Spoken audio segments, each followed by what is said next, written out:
אלקנה, אני לוקח אותך הביתה. לאבא ואמא, לחברים. יצאנו למסע, וכעת אלקנה, הגענו לתחנה האחרונה.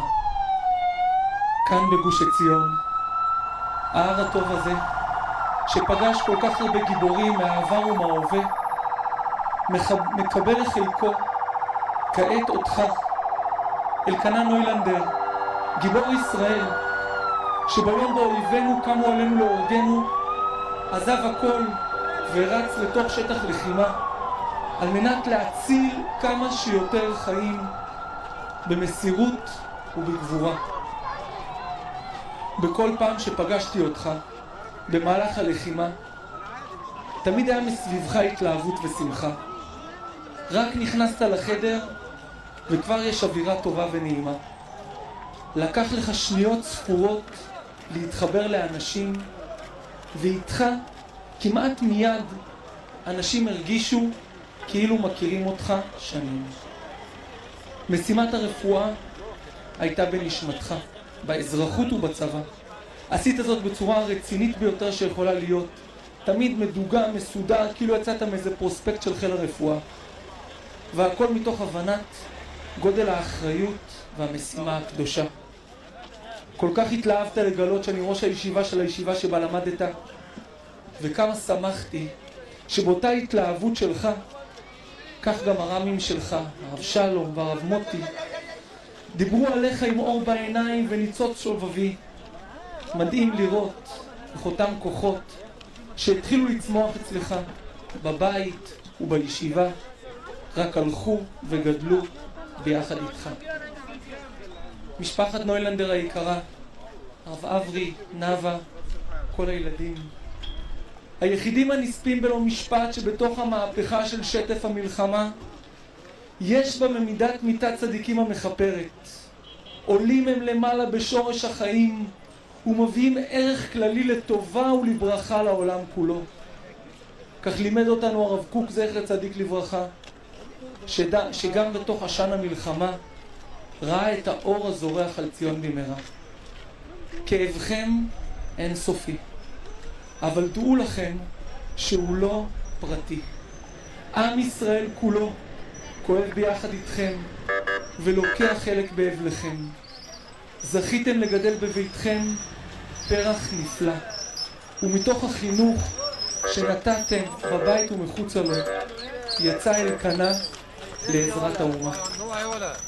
אני רוצה לספר לכם כי דקות ספורות ממש לאחר נפילתו של אלקנה, לוחמי ומפקדי חטיבה 11 ובתוכם גדוד 7220 חרקו שיניים, מחאו דמעה והמשיכו בהתקפה על המואזי. וגם כעת, ברגעים אלה ממש, מכוחו ולזכרו, ממשיכים חבריו לבאר את הרעה. וכאן אל מול קברך, ברגעים קדושים של עליית נשמה, אני אבקש מכל חבריך ואוהביך הנמצאים בלחימה ובעורף כאחד. תרימו את הראש, לא מנצחים אותנו, ממשיכים במשימה.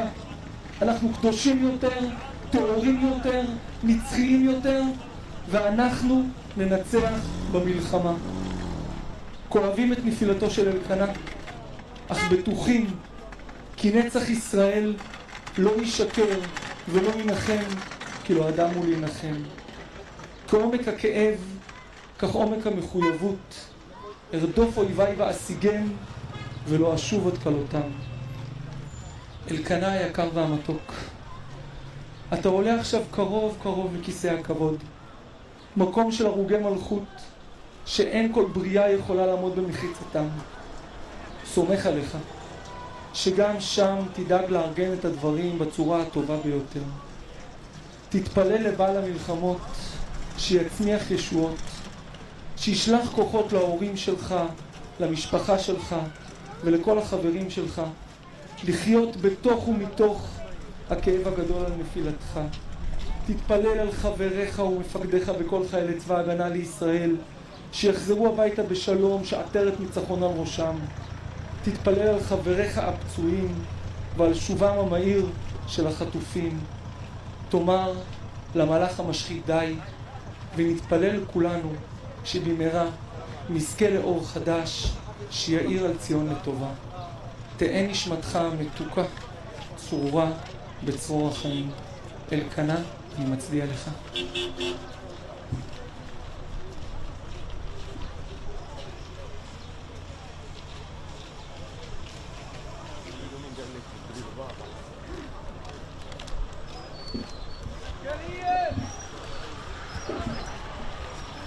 דברי פרידה מפי האח ידידיה.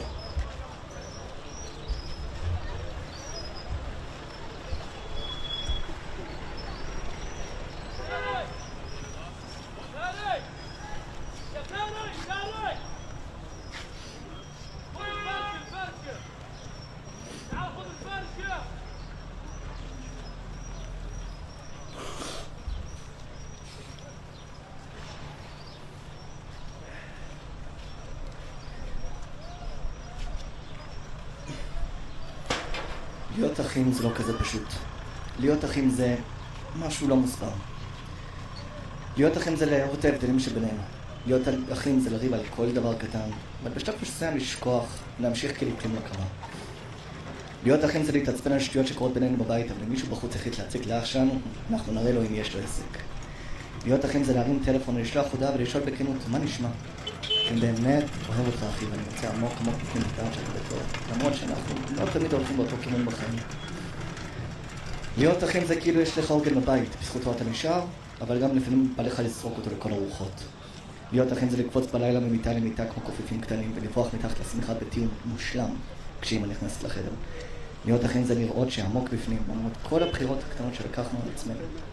גדלנו יחד באותו בית. ולמרות השוני שנוצר עם השנים, אנחנו תמיד נהיה קרובים. אלקנה, הלוואי והייתי האח הגדול של חלמת שיהיה. בערב ראש השנה קבענו שנשב מתישהו אחרי חגי תשרי להשלים פערים בינינו. פעם אחרת, כנראה.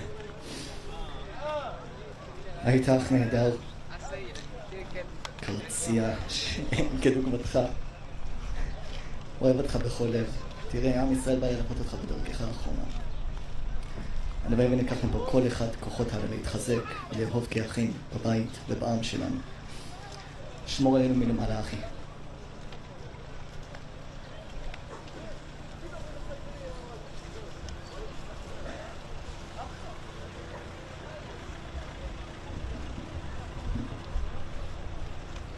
דברי פרידה מפי האחות נעמי.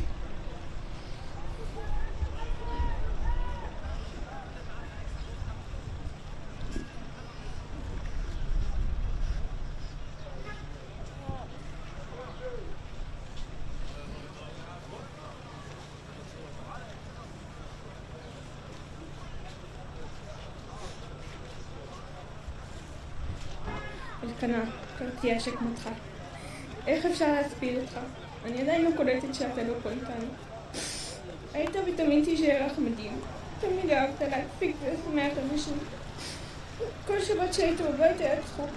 הרצנו בדיחות, צחקנו על החיים. אתה אהבת את החיים, חיית אותם כמו שאתה רצית.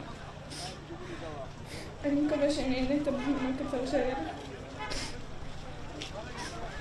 תמיד אהבת לעזור לאחרים. התנדבת למעלה, ואחר כך ירדת מרצונך חופשי לעזה בשביל לעזור.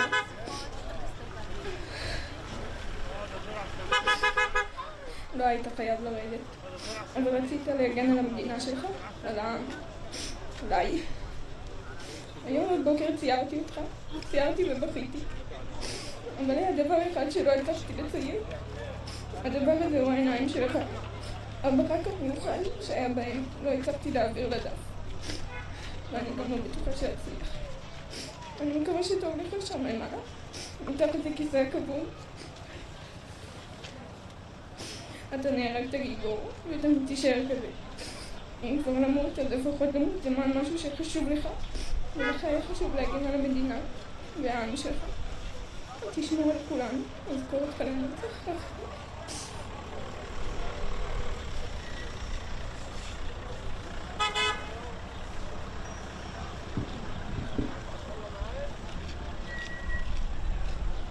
דברי פרידה מפי האחות יעל הודיה.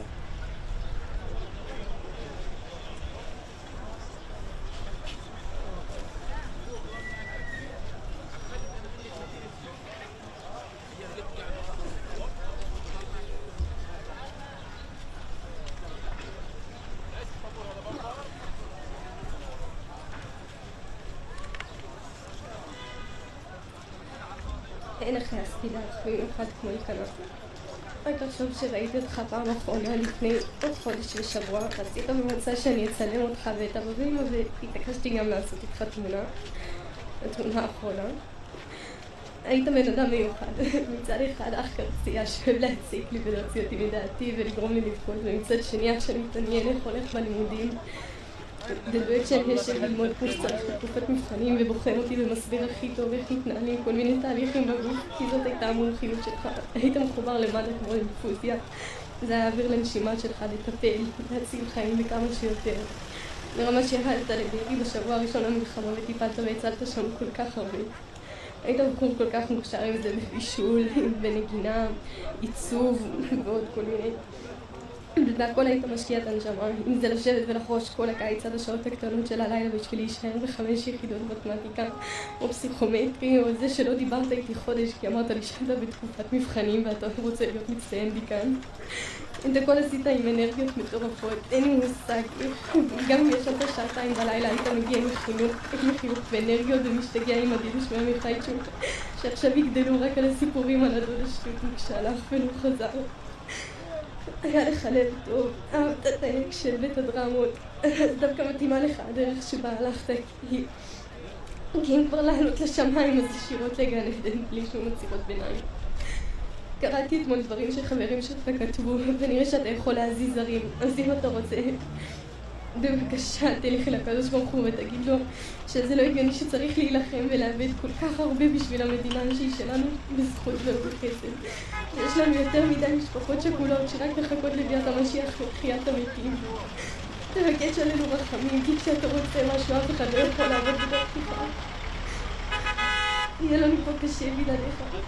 אתה תצטרך לעזור לנו לקום ולשמור עלינו מלמעלה. אתה כבר לא תרקוד בחתונה שלי, ולא תשתגע לי באופנים, ולא תתפוס את המקום לידה בשולחן שבת. רק תהיה בחלומות ובזיכרונות ובכל מיני רגעים לא צפויים, ולא תיתן לנו לשכוח אותך כמו שזה אפשרי בכלל. אתה תחסר פה להרבה אנשים ואנחנו נתגעגע אליך מאוד מלחמה. אנחנו נתגעגע לדיבורים בלי הפסקה ובלי פילטרים, לבדיחות השחורות, במשוגע חליל, מגינת חליל, ההרצאות על המקרים שהיו לך במד"א וגם להצגות שלך. תעשה חיים שם למעלה, כמו שהייתי אומרת לך לפני המשמרות במד"א. תמסור דש וחילות לסבתא ותעשה טוב, תקדם את העניין עם הגאולה. شعب تعبان.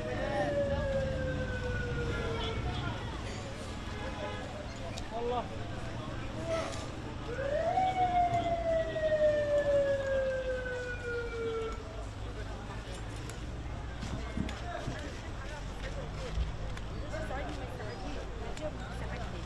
مش شد عليا وما خرج من الدستيب انا اغلط.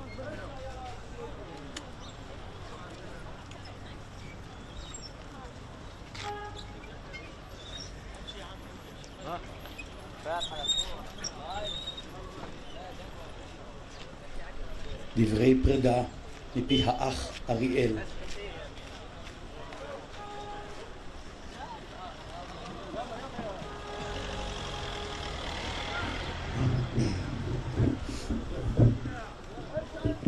מה קורה ילד חמר?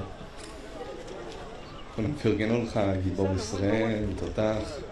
אף אחד לא יודע שהכישרון האמיתי שלך זה לגרום לאמא לבכות. הצלחת. דוגי, כשדיברנו, אני ולכנ"ל סנריוס של המלחמה, אתה לא היה האחד שהיה אמור למות. תמיד אמרנו שאתה בקרצייה, שנצטרך להגיד לעמיחי ועדי תמיד, כל מה שאלקנה עושה, אל תעשו. עכשיו אני צריך להסביר להם מי זה דוד אלקנה שעל הקיר.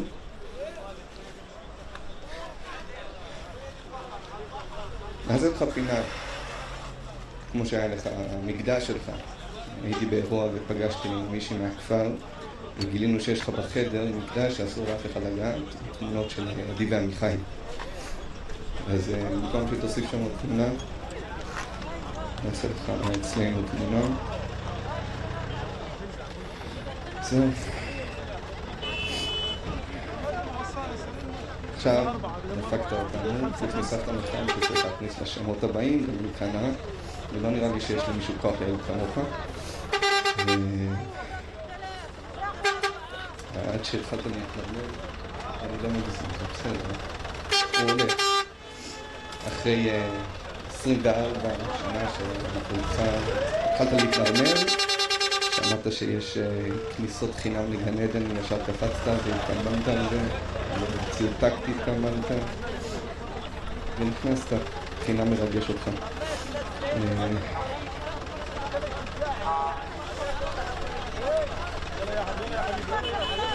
מה שכן מסרת, הדבר היחידי שהיה צריך כדי להתקבל למלחמה הזאת, ששיגעת שיגעת את אבא ואמא, אבל זה גם הדופק שנתן לך כוח, עשית דברים גדולים. לא משנה כמה סתירות קיבלת בדרך וקיבלת.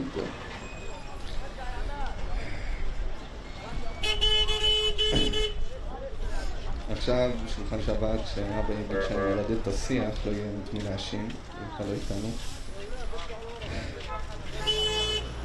אז צריכים השלמות.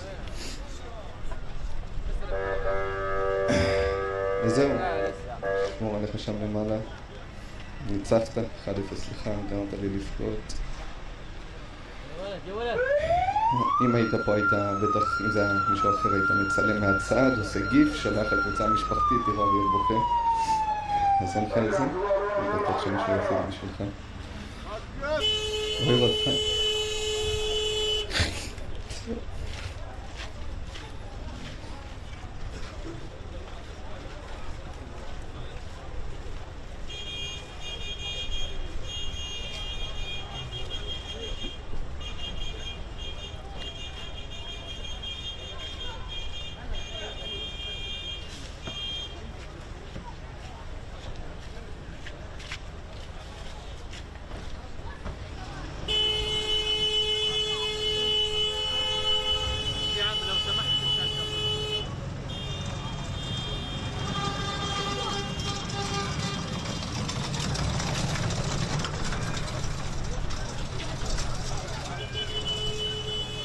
דברי פרידה מאב ולבנו, הרב אברי.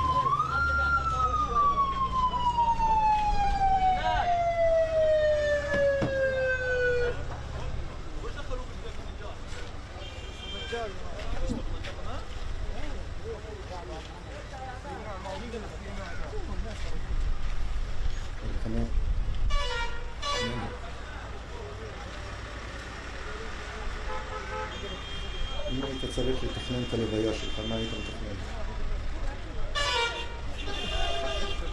שרדת אמבולנסים, קיבלת מאות אנשים שהגיעו מכל רחבי הארץ, חיילים, אנשים שצופים מהבית.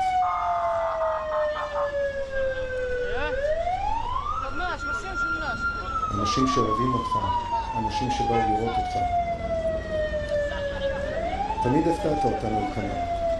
המהות שלך הייתה לרקוד על התפר בין העולמות. תמיד על הגבול. תמיד למתוח את החבל עד הקצה. הפתעת כשהגעת לעולם, הפתעת כשיצאת מהעולם. אולי נכון לומר שזה היה כל כך צפוי. אנחנו בבית מדברים הרבה על העניין ששמו של אדם מסמל את מהותו. הגמרא אומרת שרבי מאיר אהב ומדקדק בשמי.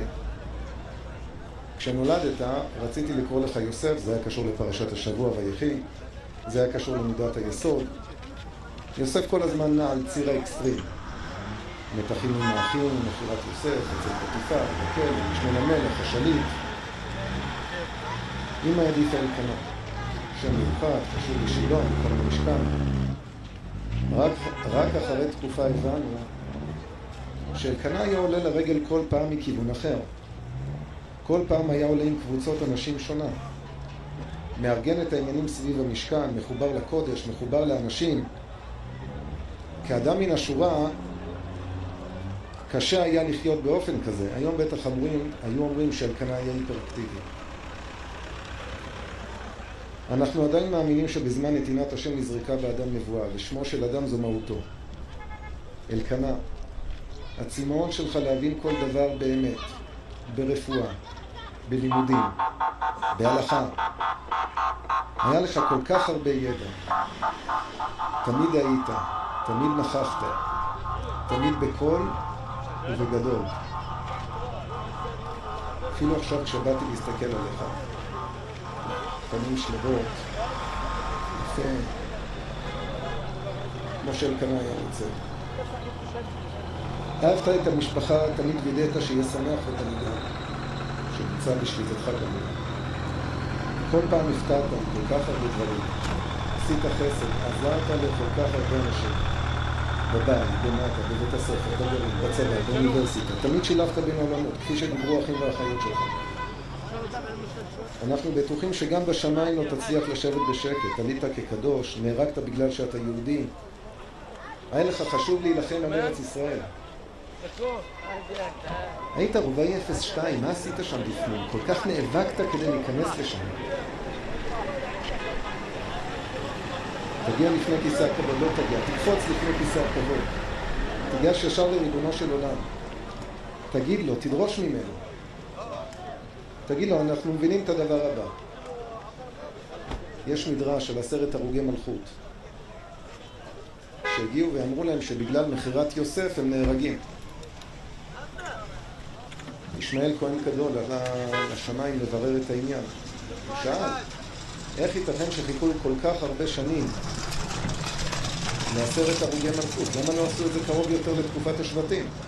התשובה שהוא קיבל הייתה שלא היה דור ברמה כל כך גבוהה כמו 10 השבטים עד שהגיעו חכמי ישראל. גם בתקופה שלנו, זמן הגאולה, נהרגו כל כך הרבה אנשים, כל כך הרבה לוחמים. כנראה שאנחנו בזמן שהגיע זמן הגאולה כבר. אז תגיד לריבונו של עולם, הגיע הזמן להביא את הגאולה. אם זה בדרכים של שמיים, בדרכים של שמיים. אם זה אומר שצה"ל צריך לחסל את כל שונאי ישראל, את כל אלו שמחנכים לשנאת ישראל, אז שיסיים את המלאכה. וכן אני מצטער שאני מעריך. פשוט אתה לא מפריע לך. תהיה נשמתך צבורה בצורה אוכל.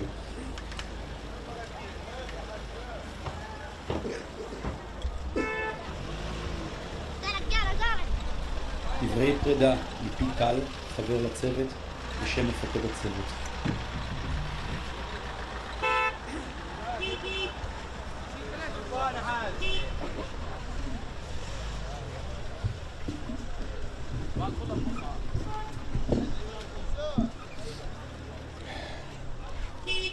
אלקנה, הצטרפת לצוות שלנו בביטחון מלא ושום פחד, לבד עם צוות שלם שאתה לא מכיר, ערב כניסה לעזה. בדרכך הייחודית כבר מהיום הראשון השתלבת בצוות, כאילו שהיית איתנו שנים, ונכנסת לנו עמוק עמוק ללב. המקצועיות שלך הרשימה את כולנו, והרצון שלך לתרום תמיד בלט. מה-7 באוקטובר אתה מגויס, רץ בין מקום למקום, חותר לעשייה ולהצלת חיי אדם, בטוח שגם לפני. כמה אנרגיות היו לך? כל בוקר מהיר אותנו מ-0 ל-100, כל כניסה לחדר ברוח סער. תמיד בעשייה, תמיד באהבה ונתינה מלאה. ידעת להיות בכל מקום ראשון, להגיע לאירועים ראשון, וראשון לעזור לחברים. לא אשכח את ההתלהבות והחיוך שלך כשאמרת לי, עמוס, ראית מי הגיע ראשון לרכב מתוך שינה?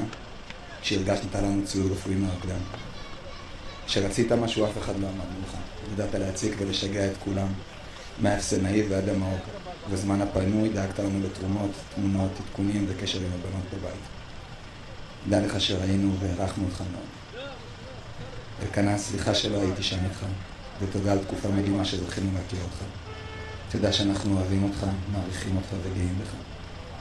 אנחנו נמשיך ונהיינו עכשיו עוד יותר חזקים עם הרוח, האנרגיה והחיוך שלך. שימשיכו איתנו לנצח. תודה.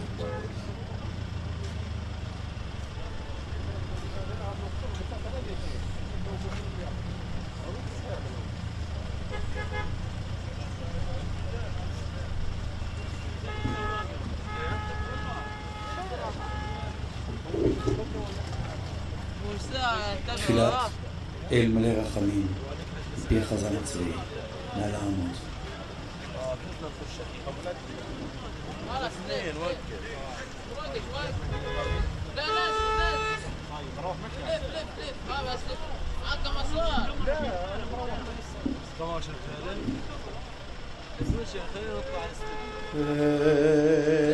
אל מלא רחמים,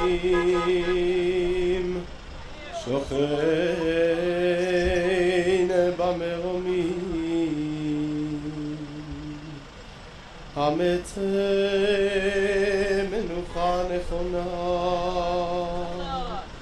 על כנפי השכינה, ומה לא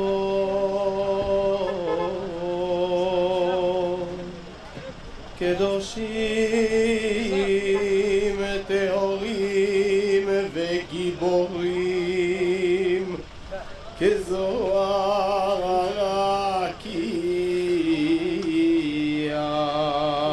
מאירים ומזהירים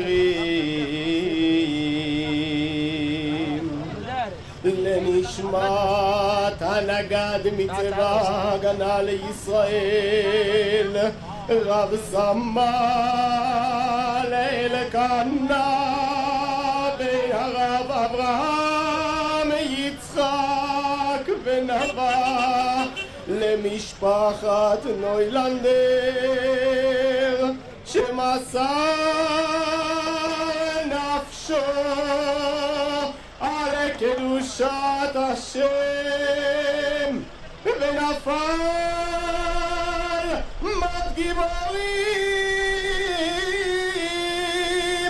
בהגנת העם והארץ,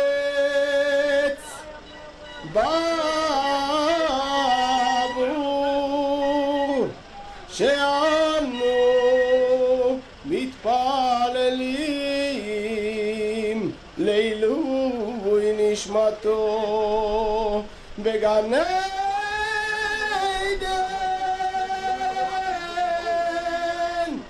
תהא מנוחתו.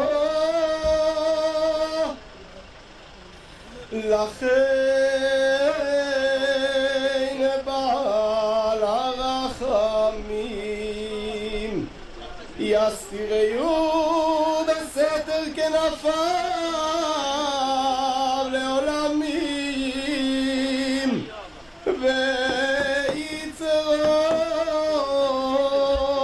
ויצרור בצרור החיים את נשמתו, אדוני נחלתו,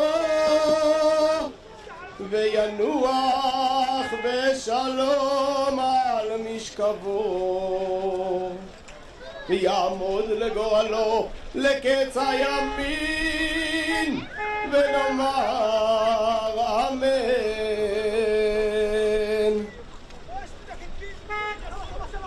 לנגד אלקנה בן הרב אברהם יצחק ונבע למשפחת נוילנדר, בשם הרבנות הצבאית רחברה קדישה, היחידה להנצחת החייל במשרד הביטחון, ובשם קרוביך, מפקדיך וחבריך וידידיך, אשר באו לחלוק לך את הכבוד האחרון, הנני מבקש ממך מחילה וסליחה. כל מה שעשינו היה לכבודך, כפי מסורת ישראל וכמנהג ארצנו הקדושה. ועתה, לך בשלום ותנוח ותעמוד לגורלך לקץ הימים, וחיים ושלום יהיו לנו ולכל ישראל עד עולם, אמן.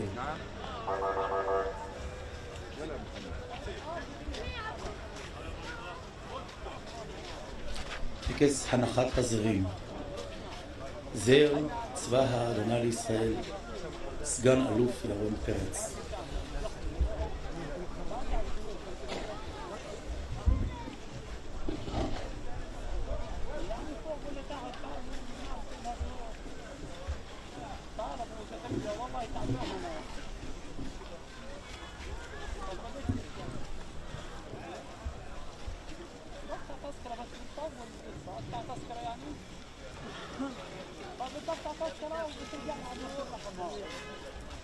זר המשפחה.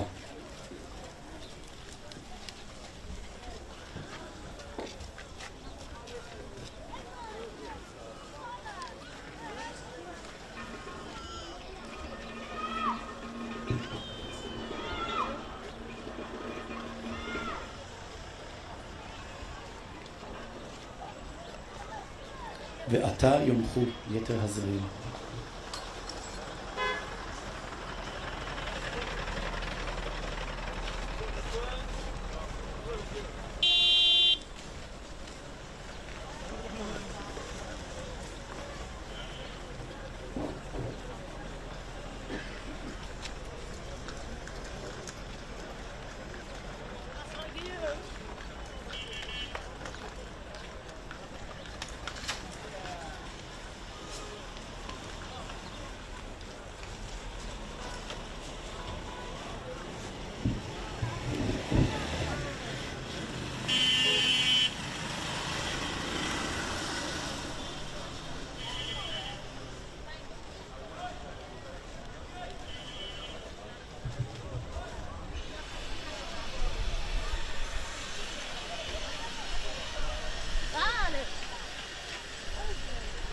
משמר כבוד, מכון לירי כבוד.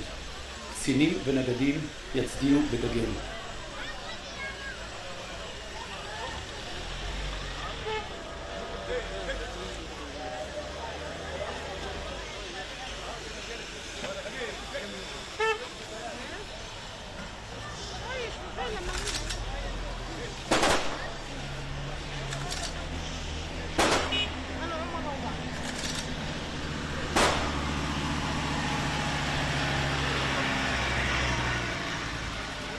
קהל נכבד, עם מעבר המשפחה והקהל על פני חלקת הקבר, תם טקס ההלוויה.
لو تلميذه كان قال له حاضر.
شوي تشمر عليها طر من هذا الشارع.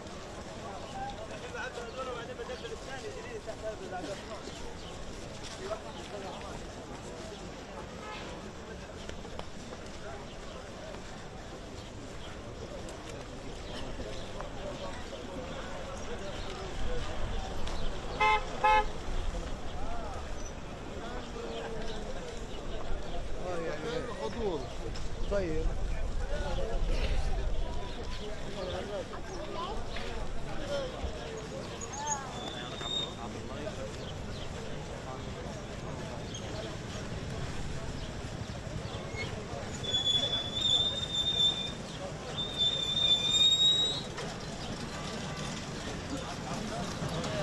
نعم الآن كما تشاهدون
نشوف مثلا حد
ماشي واحد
وصلت يا جماعة؟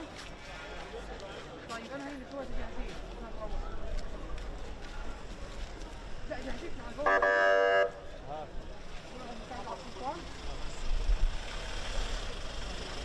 أحملهم؟ طب أنا لقيت سيارة هنا.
انتبهوا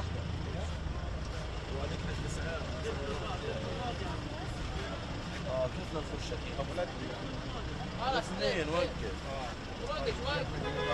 لا نزل نزل لف لف لف بس لف معك مسار لا انا مروح بس 12 فعلا وش يا اخي نطلع على السلم لف نضغط دورنا بعدين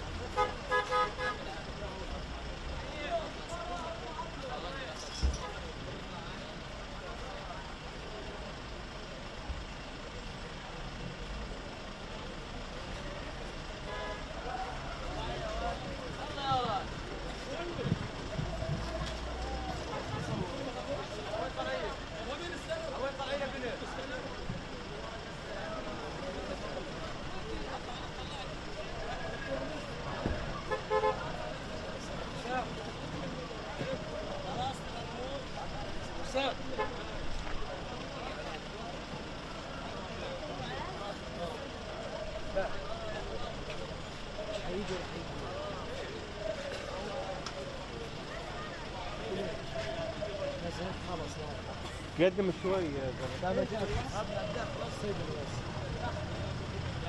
المدارس على المدرسة. تعال أستاذ.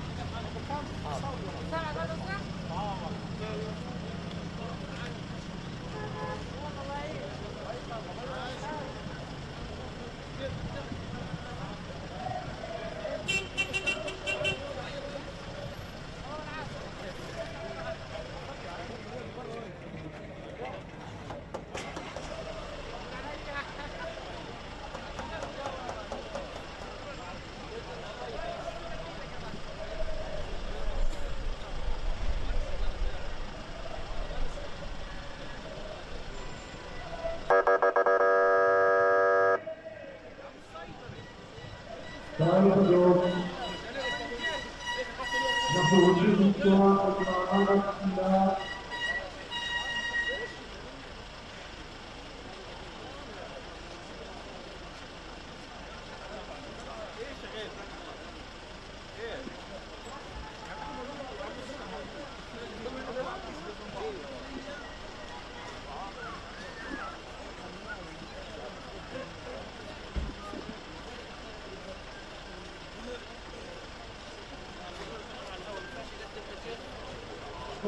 קהל קדוש.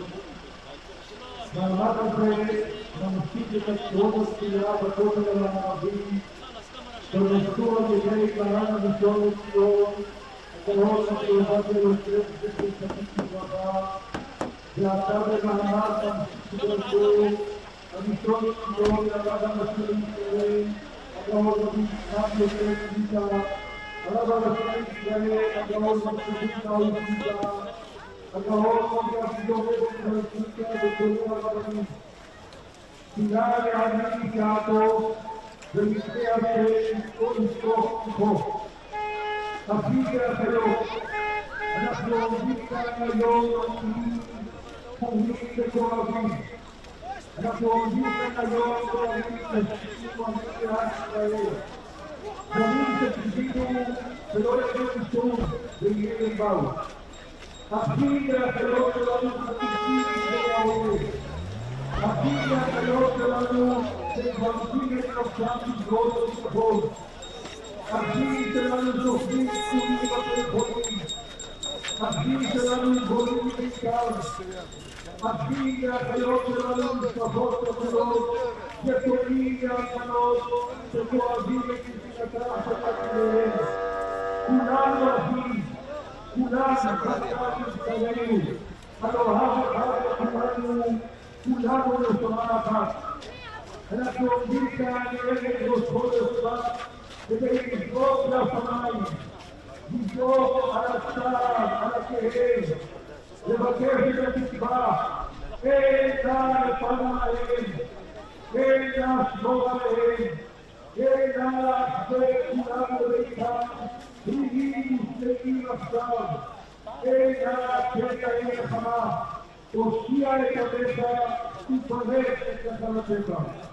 אנחנו מתחננים לפניך ריבונו של עולם, אין חכום שמך, אין חכום שמך ואין אלוהים עמך. תראה אותנו עומדים כאן באחדות, אין פה שבטים, אין פה מחנות, למדנו את החיוב שלנו. אנחנו עומדים לפניה כאיש אחד, בלב אחד, ואין לנו לישראל אלא עמך ריבונו של עולם. הקדוש ברוך הוא שמע תפילתנו ושבתנו אליך תבוא, אל תעשה פניך מאיתנו. עלינו אבינו עלינו, עלינו אבי הטובים עלינו, עלינו בים המדור עלינו. ויהי רצון לפניך, אשר אלוקינו ואלוקי אבותינו, שתחדש עלינו את החודש הזה לטובה ולברכה. תהיה חודש של גאולת הסמונים, תהיה חודש של ניצחון על האויב והאכזר, חודש של בשורות טובות, נפלאות ונחמות, אמן.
ברוך אתה אלוהינו שלא נתנה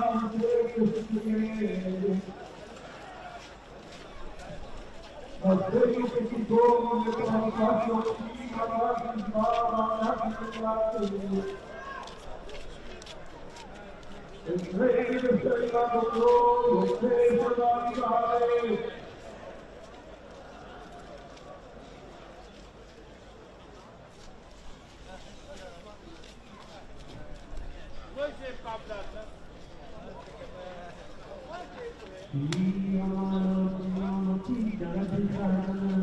Dia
بعدين إلهم من أول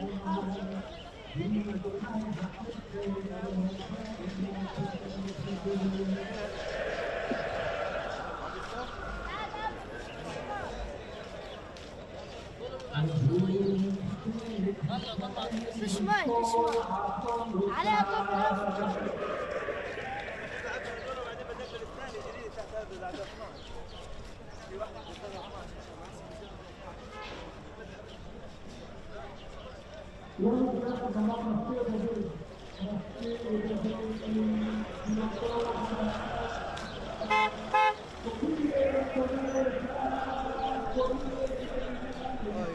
خطور طيب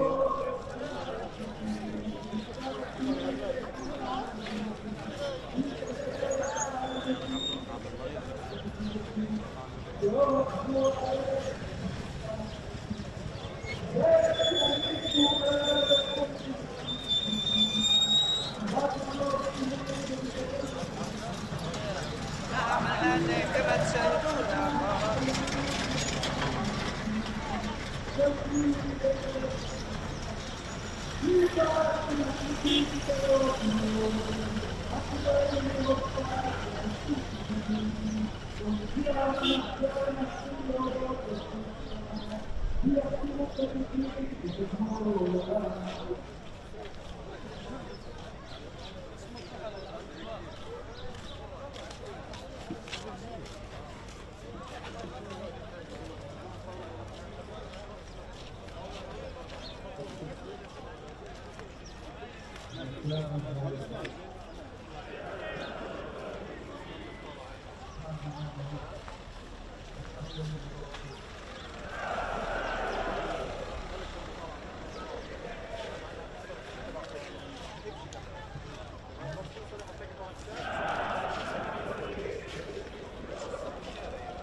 صحافة ماشي واحد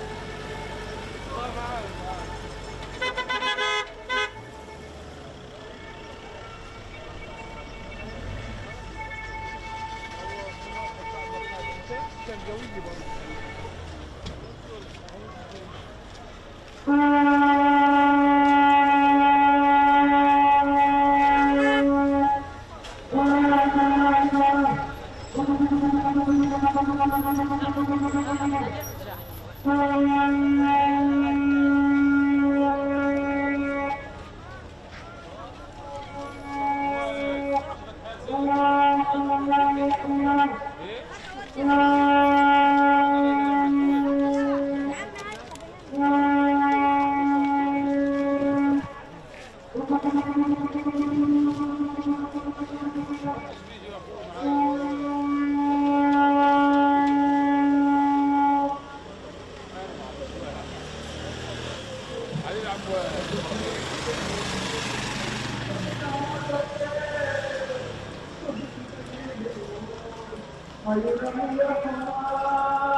Oh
Oh,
شعب تعبان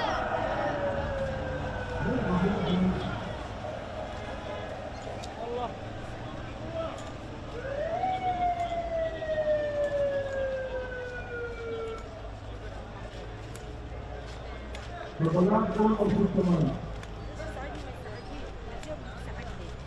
مشت عليا وما خرج من التسليم انا اول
كمان بتكون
انا لقيت سياره هنا.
خلاص اثنين وقف لا ناس لف بس عندنا مسار 15 فعلا. ايش يا اخي نطلع لف الغار قهوتنا بعدين.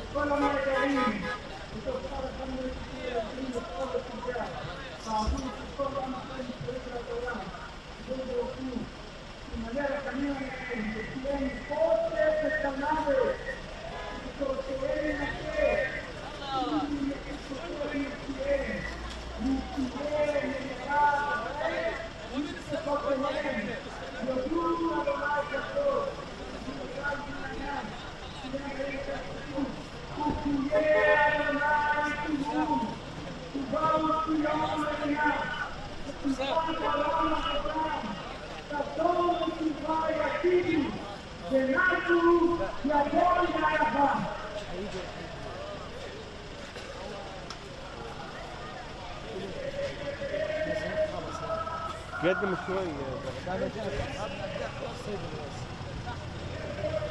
المدارس على المدرسة.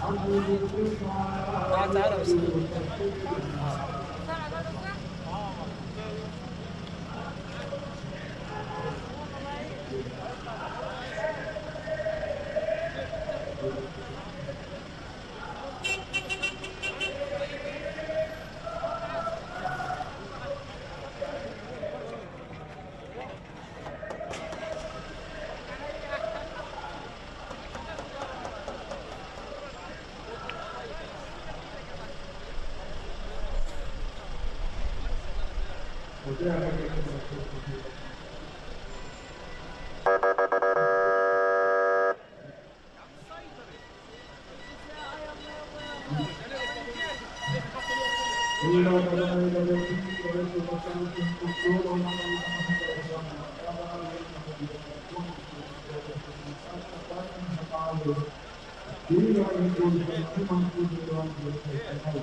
ماشي، لو تلميذه كان قال له حاضر.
The Committee on Homeland Security will come to order without objection. The chair may declare the committee in recess at any point. The purpose of this hearing is to receive testimony on President Biden and Secretary Mayorkas's open border policies and how these failed policies have had profound and devastating impact throughout the country. This is the first hearing in this committee's impeachment proceedings regarding Secretary Mayorkas. I now recognize myself for an opening statement. Good morning. Today is a solemn occasion, as this committee begins official impeachment proceedings in the matter of Department of Homeland Security Secretary Alejandro Mayorkas and his handling of America's borders since taking office in February 2021. I wish we weren't sitting here today. I wish these proceedings were not necessary. I wish our southwest border was secure. I wish that our government was enforcing the laws passed by the Congress and doing its job to keep the American people safe. Unfortunately, Secretary Mayorkas has done none of these things. For almost a year, the House Committee on Homeland Security has conducted a comprehensive investigation into the causes, costs, and consequences of the unprecedented crisis at our southwest border. Our evidence makes it clear. Secretary Mayorkas is the architect of the devastation that we have witnessed for nearly 3 years. The findings of our investigation, available to the public at homeland.house.gov, coupled with the Secretary's refusal to change course on the reckless decisions facilitating this crisis, have left us with no reasonable alternative than to pursue the possibility of impeachment. The Secretary's actions have brought us here today, not ours. Since early 2021, we've watched in disbelief as historic numbers of inadmissible aliens have poured across our borders, both at official ports of entry and illegally crossing the thousands of miles of our borders. On Secretary Mayorkas's watch, Customs and Border Protection has recorded more than 8.1 million encounters at America's borders, including more than 6.7 million at our southwest border alone. For comparison, CBP recorded just over 3 million encounters nationwide from fiscal year 2017 to 2020. Jay Johnson, President Obama's former DHS secretary, previously said that 1,000 encounters a day, quote, overwhelms the system, end quote. On Secretary Mayorkas's watch, encounters have never averaged less than 3,000 per day, even going as high as 10 to 12,000 per day. Just a few days ago, internal CBP numbers leaked to the media showed another 302,000 encounters at the southwest border alone in December. By far an all-time record. That's nearly enough people to fill the Rose Bowl 3 times in just 1 month. In addition to these catastrophic numbers of the record 1.8 million known gotaways who've entered the country on Secretary Mayorkas's watch, individuals that Border Patrol agents know slip across our border but are not apprehended, in large part because the cartels overwhelm the agents with large groups of coyote, paid, and escorted migrants. The agents see them and they count them, but they cannot apprehend them. But the numbers are most certainly far worse. As agents are moved to crossing sites to process migrants and the border is completely unmanned, there are no agents present to count the known gotaways. The number of unknown gotaways is no doubt enormous. Thousands of agents have been pulled off the front lines to process and release into our country record numbers of illegal aliens who know they will be released into the country and given a free bus or plane ticket to the city of their choice. I ask you to watch this video.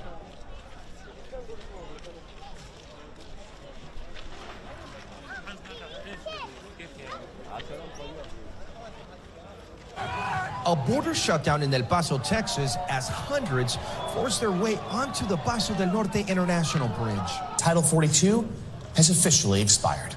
Homeland Security officials say illegal border crossings top 10,000 per day this week, the highest levels ever. Thousands of migrants in central Mexico continue to travel on freight trains and travel all the way to the southern border, arriving here an Eagle Pass. Outnumbered and out-resourced, Border Patrol agents say they are struggling to keep up with this massive influx of migrants descending on our southern border. Border Patrol clearly does not have the manpower to process the thousands of migrants here. The situation is pretty dire. Hundreds upon hundreds of adult men who have crossed illegally, waiting here in the Arizona sun for Border Patrol to apprehend them, and they hope be released into the United States somewhere. Sources telling News Nation that agents have been pulled from nearby checkpoints to assist in processing the thousands of migrants crossing into Eagle Pass every day. This is all by design. The smugglers realize that this particular area is vulnerable. What Americans must understand today is that these historic numbers, the chaos you just saw on the screen, are the result of a much deeper problem. And that problem is not instability in other countries. It's not poverty. It's not climate change. It's not supposedly broken immigration system. All of these excuses have long predated Secretary Mayorkas' tenure, and yet we've never experienced a crisis like this. As even the New York Times admits, and I quote, push factors don't explain the entire surge, and maybe not even most of it. There have been no recent wars in Latin America, and the region's poverty rate has been flat, end quote, the New York Times. I'll also note that 2 of the 16 cities in the world with the highest murder rates are right here in the United States. No, this crisis has been intentional. Secretary Mayorkas was made aware of testimony given by President Biden's Attorney General Merrick Garland, where the AG admitted the current policies are being exploited by the cartels. Yet Secretary Mayorkas turns around and implements additional policies to expand the catch and release measures, empowering the cartels and killing Americans. After nearly 3 years of watching this unfold, what other conclusion is there but this is an intentional crisis? Secretary Mayorkas has brazenly refused to enforce the laws passed by Congress and enacted policies that knowingly make our country less safe. What we're seeing here is a willful violation of his oath of office taken by Secretary Mayorkas. Let me repeat that, a willful violation.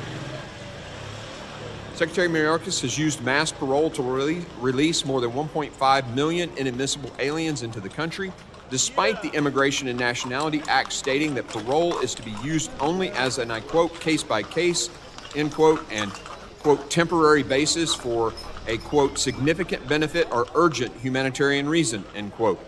The chief patrol agent of the Border Patrol's Laredo sector told us last June that historically, parole, and I quote, was used only in extreme humanitarian instances.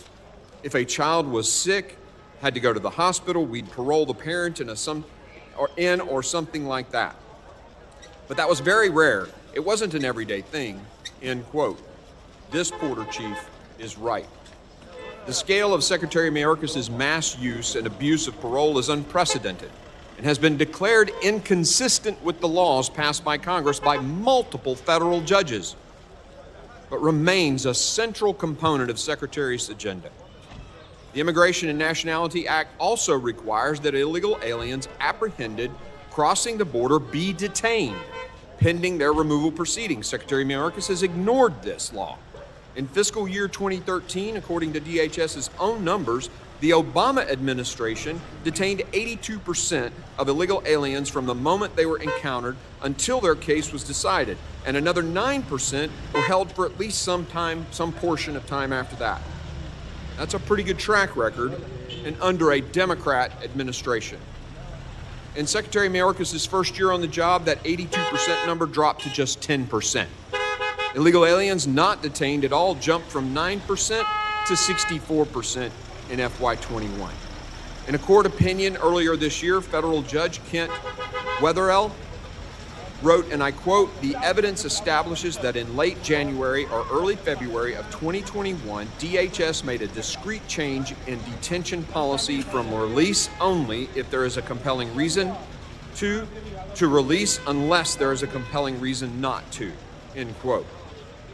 The deputy chief of the Border Patrol's Yuma sector told our committee in September, quote, "The belief that they are going to be released with no consequences is certainly something that many migrants tell our agents," end quote. On Secretary Mayorkas' watch, that's a pretty good bet. And under his leadership, individuals guilty of violent crimes and even some of on the terrorist watch list have been released into this country. Just Monday, multiple sources confirmed Secretary Mayorkas admitted that release rates of illegal aliens are currently around 85%. All told, DHS numbers indicate that well over 3 million inadmissible aliens have been released into our country on Secretary Mayorkas' watch. Factor in the 1.8 million known gotaways, the unqualifiable unknown gotaways, that's roughly the population of the state of South Carolina.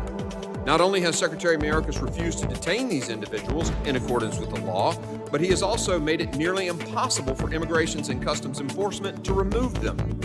His policies have largely restricted the ability of ICE to detain and remove the population of illegal aliens. ICE removals dropped from more than 267,000 in FY19 to less than 60,000 in FY21 and 70,000 in 22. The FY23 numbers were better, but were still more than 40,000 fewer than the lowest year of the last administration, which largely occurred in the midst of the COVID pandemic. Criminals as a percentage of all ICE arrests went from around 90% in FY 2020 to just 43% in FY 23. The Secretary is not even living up to his own flawed standards that supposedly prioritize threats to public safety. The former sector chief in San Diego told us in May of 2023 that he didn't think the consequences of being removed from the country was being utilized enough to deter illegal immigration. Even Texas Democrat Mr. Cuellar has said, and I quote, "If you don't detain people, if you don't send people back, then the border becomes a speed bump," end quote. On top of all this, upon entering office, Secretary Mayorkas immediately began dismantling effective policies that had secured the southwest border, despite being warned by experienced border security personnel of the consequences that would result. That, coupled with his consistent decision to double down on his own unlawful policies, indicates an intentionality to this crisis. And I must note with great emphasis, these are not simple policy differences. This is a years-long pattern of refusing to enforce the laws passed by Congress. Our investigation also uncovered the fact that Secretary Mayorkas has violated the authority of his office. Secretary Mayorkas has directed the department to create numerous new unlawful mass parole programs that have allowed an unprecedented number of individuals to enter our country who otherwise would have no lawful basis to be here, and to incentivize migrants to make the dangerous and sometimes deadly travel to our southern border. He has also effectively told ICE officers not to do their job in enforcing America's immigration laws. According to his own guidance to ICE, and I quote, "The fact an individual is removable should not alone be the basis of an enforcement action against them," end quote. And quote, "Our personnel should not rely on the fact of conviction," end quote, "for a flatly deportable crime, but must consider," quote, "mitigating factors that mitigate in favor of declining enforcement action," end quote. He has even overseen the reckless and irresponsible use of federal law enforcement personnel to sweep under the rug the mess he's made at the southwest border. Border Patrol agents from the northern border have been deployed to the southwest border to assist in processing and releasing illegal aliens into the interior. Hundreds of law enforcement professionals from Homeland Security investigations have been pulled from serious investigations like sex crimes, child exploitation, and other atrocities to perform administrative functions at the border. One whistleblower claimed that his team was told to shut down its investigations and were then sent to the border to make sandwiches. The Secretary has abused his authority and put Americans at risk. Secretary Mayorkas has repeatedly lied to the American people and to the United States Congress. Our investigation uncovered more than 100 instances where Secretary Mayorkas misled the public.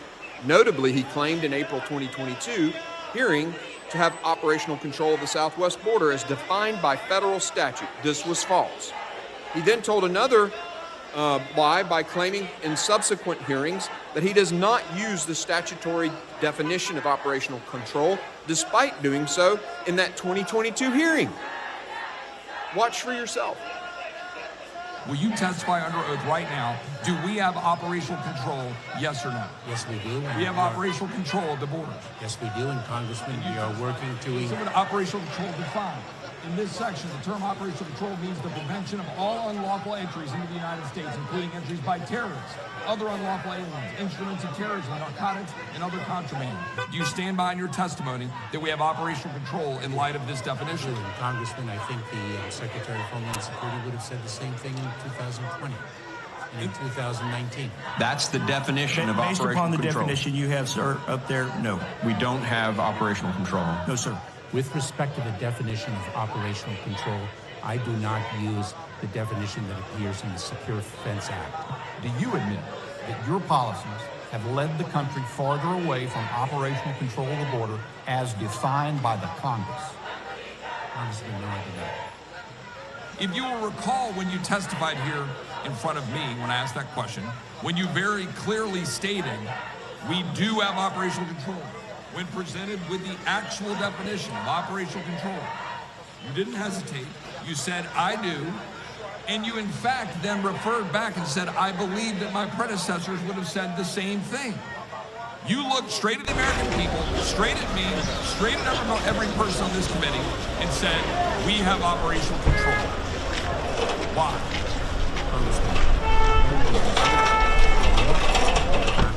Complete my answer.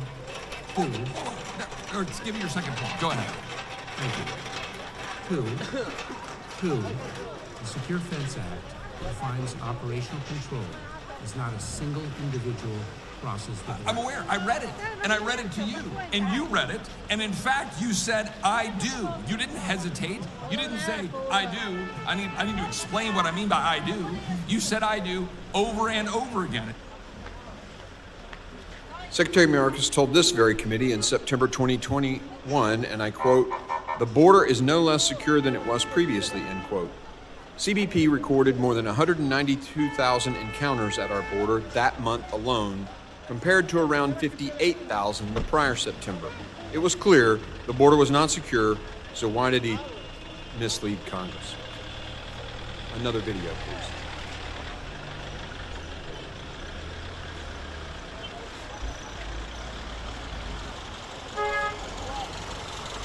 Is the border more secure under your leadership than when you started? Congressman, the border is secure. We're executing our plan, and I've been very clear and unequivocal in that regard. Mr. Secretary, the question is the border more secure now under your leadership? Congressman, it is no less secure than it was previously. We have a record number of retirements, historic level of narcotics that have come across the border, and you still stand by your statement, yes or no, that the border is secure? Yes.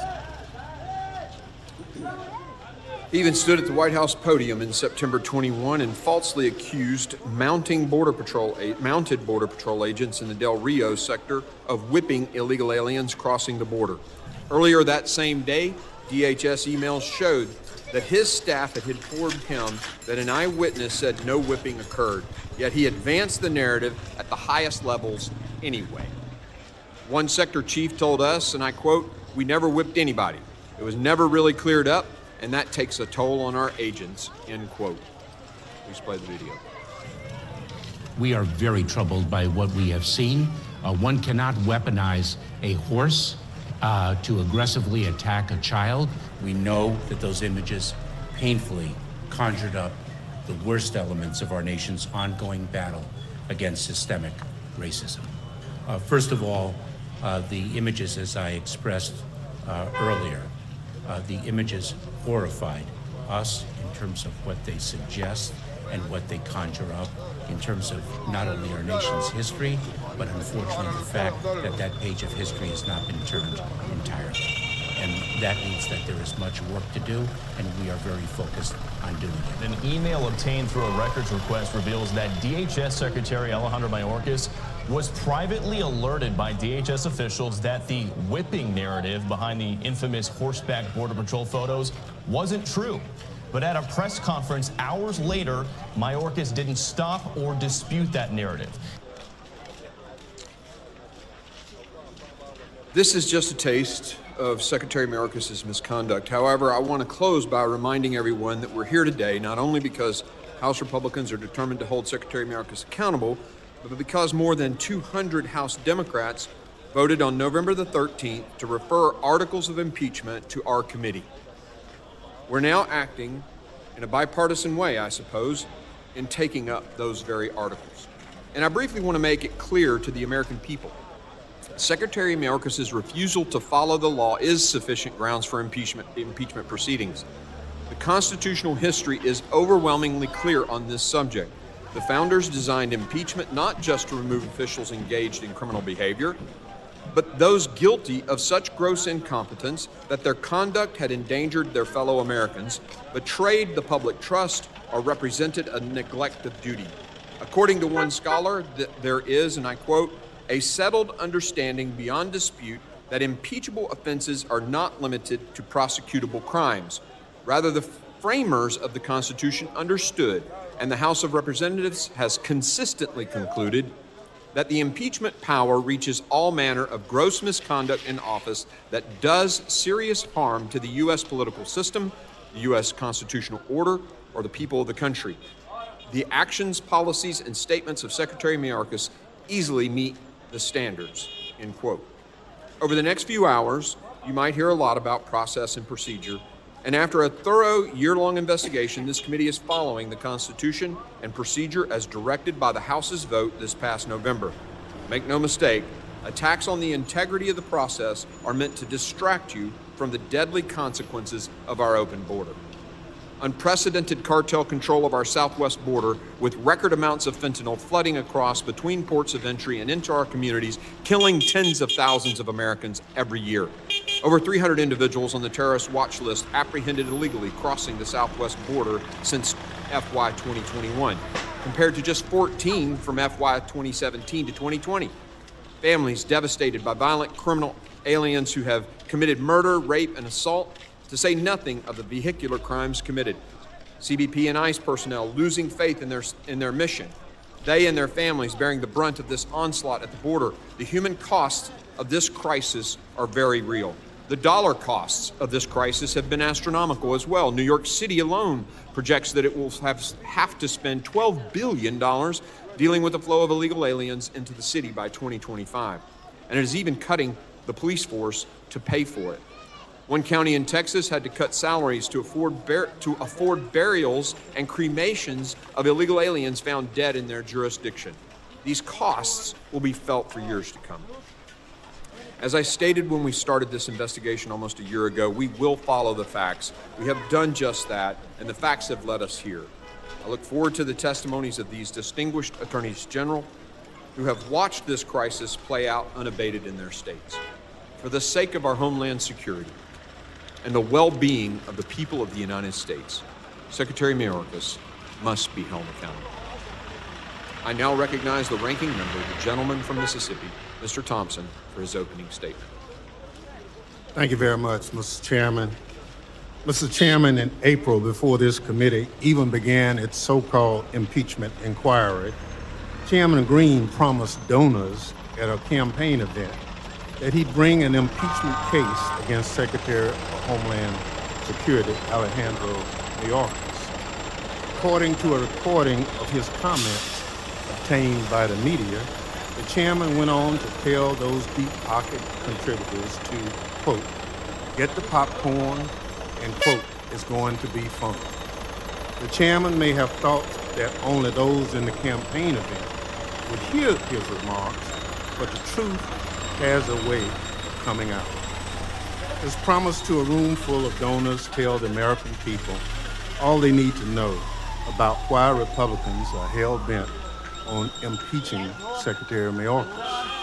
The promise of impeachment was made at a campaign event, and shortly afterwards, Republicans began their so-called investigation into Secretary Mayorkas. It is now campaign season, and Republicans recently rolled out their impeachment proceedings against Secretary like a pre-planned, predetermined political stunt it is.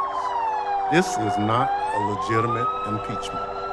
Republicans want to throw political red meat to their base and keep that campaign cash coming. They know their already razor-thin majority is slipping away and think impeaching Secretary Mayorkas even though there's absolutely no basis for it, will keep them in control of the House. Republicans certainly aren't going to win votes based on their abysmal legislative record. This has been the most unproductive, dysfunctional Congress in memory. They kicked their own speaker out and then couldn't agree on a new one. They paralyzed the House for weeks while they fought among themselves. They've struggled to keep the government funding and are continually on the verge of shutting it down.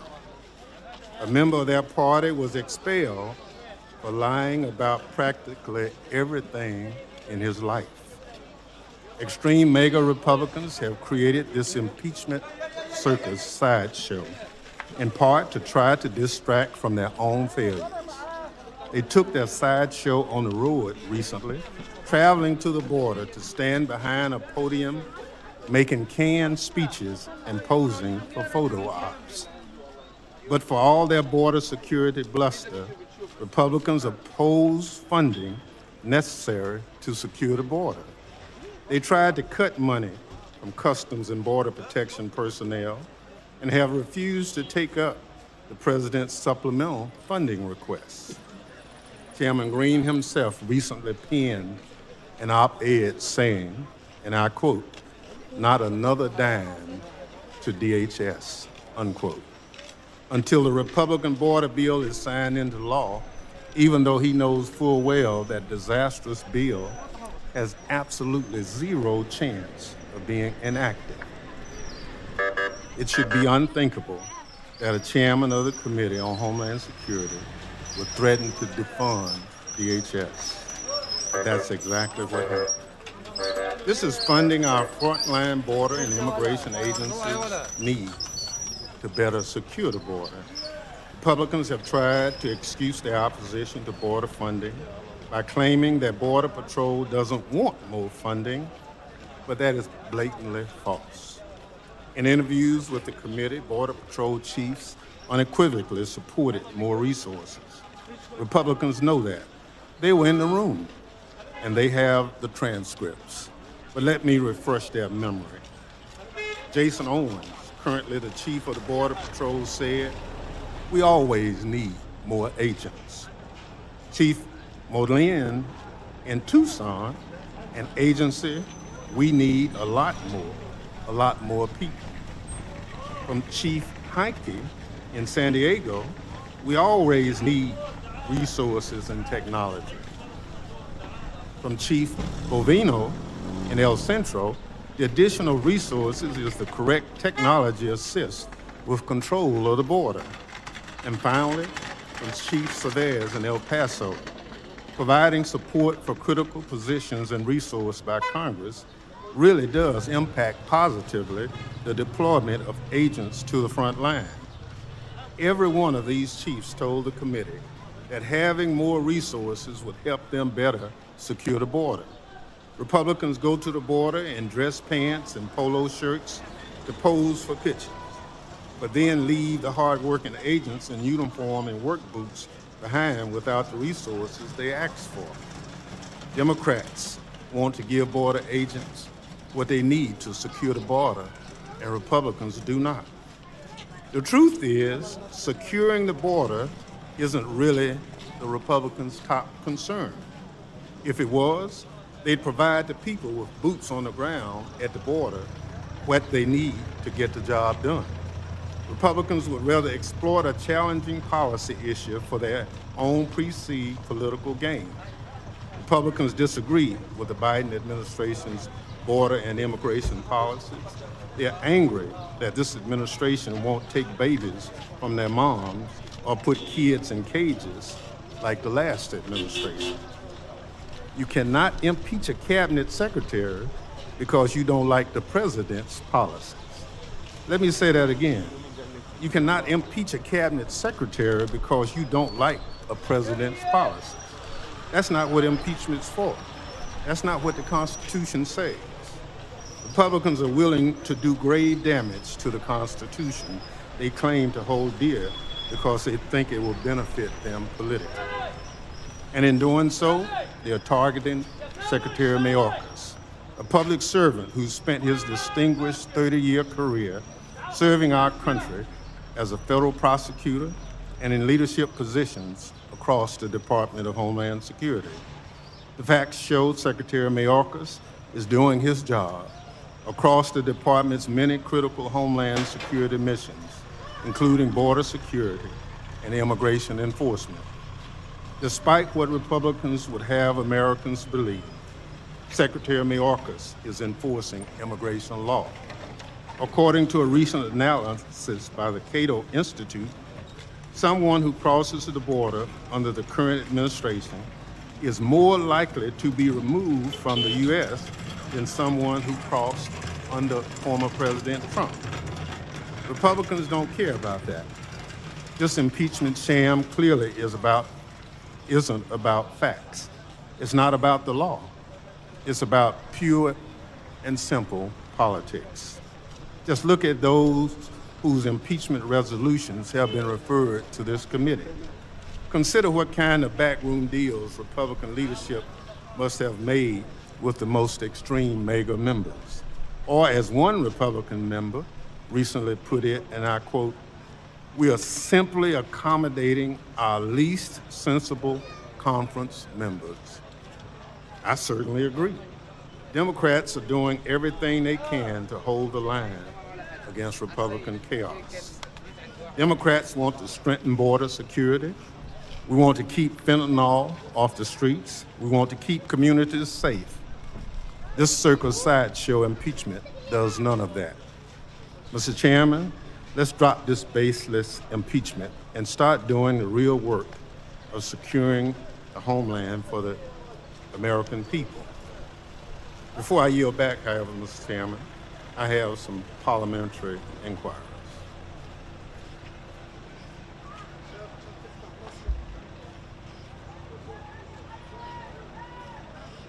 You're recognized. Mr. Chairman, isn't it true that there's no language in either Rule 10 or Rule 11 that grants the Committee on Homeland Security jurisdiction over the impeachment of any federal officer?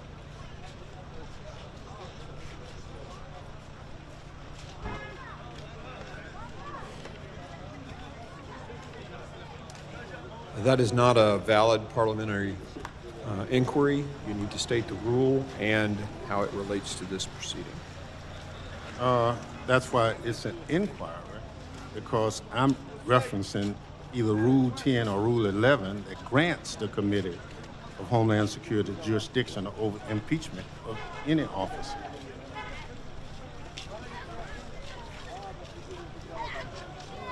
There was a vote on the House floor, actually the motion made by the Democrats to move impeachment articles to this committee. That trumps the rules, and it passed the House floor, and we are proceeding in accordance with the demands of the United States House of Representatives by vote of the members. For the parliamentary inquiry. The gentleman is recognized. Is the chair aware that of the 5 resolutions impeaching Secretary Mayorkas introduced in the House so far this Congress, just one, House Resolution 863, has been referred to the Committee of Homeland Security, and that 4 others have been referred by the Speaker to the Committee on Judiciary?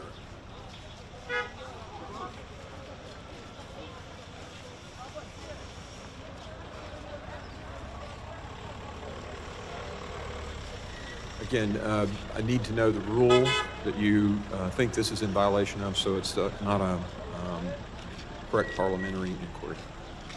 I didn't understand the rule. Not a valid parliamentary inquiry. Further parliamentary inquiry, Mr. Gentleman Chairman. recognized. Would the chair inform the committee of which rule or precedent supports the idea that the motion to refer overrides House rules on committee jurisdiction, particularly over a constitutional matter that should have been referred to the Committee on Judiciary? That is not a valid parliamentary inquiry. Further parliamentary inquiry. Gentleman is recognized. Has the full House authorized this impeachment inquiry, such as it did on January 14, 1876, for the investigation of then Secretary of War William W. Belknap, or such as the House did on December 13, 2023, for the investigation of President Biden. Again, not a valid parliamentary inquiry. The House of Representatives voted to send this to this committee. Further parliamentary inquiry. The gentleman is recognized. Is the chair aware that the Committee on the Judiciary adopted internal rules of procedure for the conduct of its impeachment inquiry of ex-President Trump in 2019? And does the chair intend to follow suit and adopt additional committee rules to ensure due process for Secretary Mayorkas in this as yet unauthorized inquiry? Again, not a valid parliamentary inquiry. Further parliamentary inquiry. The gentleman is recognized.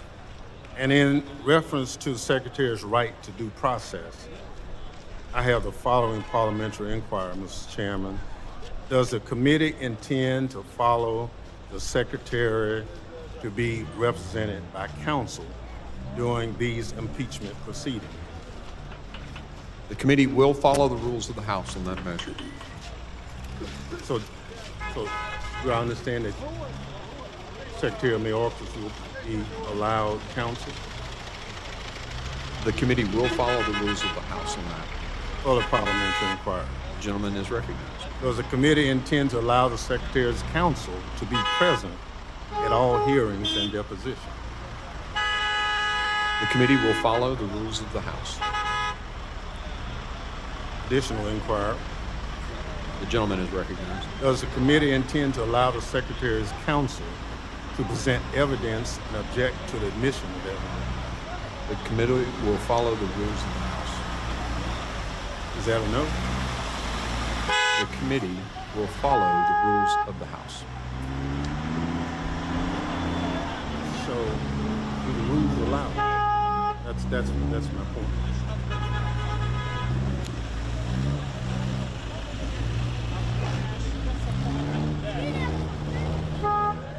We will follow the rules of the House as they are written, and the question isn't pertinent to this committee hearing today.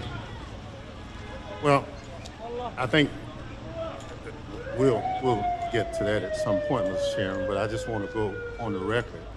The pursuit of this is that when former President Trump had impeachment matters brought before, Senator Lindsey Graham made sure that he was afforded counsel and questions and everything.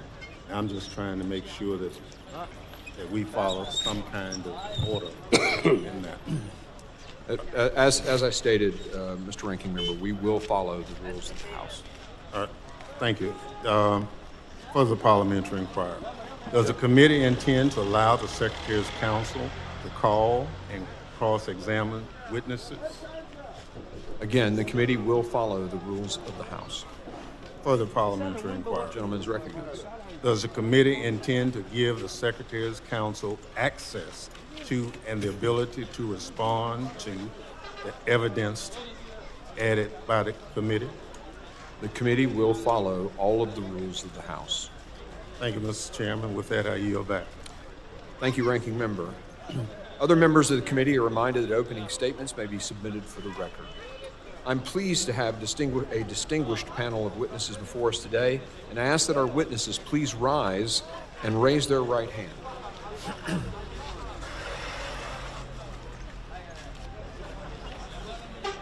Do you solemnly swear that the testimony you will give before the Committee on Homeland Security of the United States House of Representatives will be the truth, the whole truth, and nothing but the truth, so help you God? Let the record reflect that the witnesses have answered in the affirmative. Thank you. Please be seated. I would now like to formally introduce our witnesses. Mr. Knudsen, Austin Knudsen was sworn in as Montana's 25th Attorney General on January the 4th, 2021. Prior to that, he was elected to the Montana House of Representatives in 2010. From 2015 to 2019, he served as the Speaker of the Montana House of Representatives.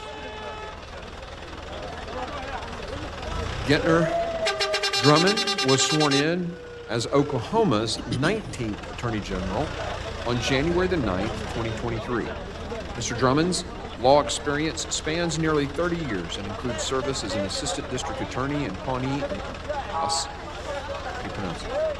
Osage counties, and as an attorney in private practice. Andrew Bailey was sworn in as the 44th Attorney General of the state of Missouri on January the 3rd, 2023. Mr. Bailey is a veteran of the United States Army, in which he served in combat as a commissioned officer following the terrorist attacks of September 11th. Mr. Frank Bowman is the University of Missouri's Curator's Distinguished Professor Emeritus and Floyd R. Gibson Missouri Endowed Professor of Law Emeritus at the University of Missouri School of Law. He has also taught at Georgetown University Law Center, Washington and Lee University, Gonzaga University, Indiana University's McKinney School of Law, Wake Forest University, and the University of Denver. And in spring of 2023, was visiting fellow at Oxford University's Rothermere American Institute. I thank all the witnesses for being here today, and I now recognize Mr. Knudsen for 5 minutes to summarize his opening statement.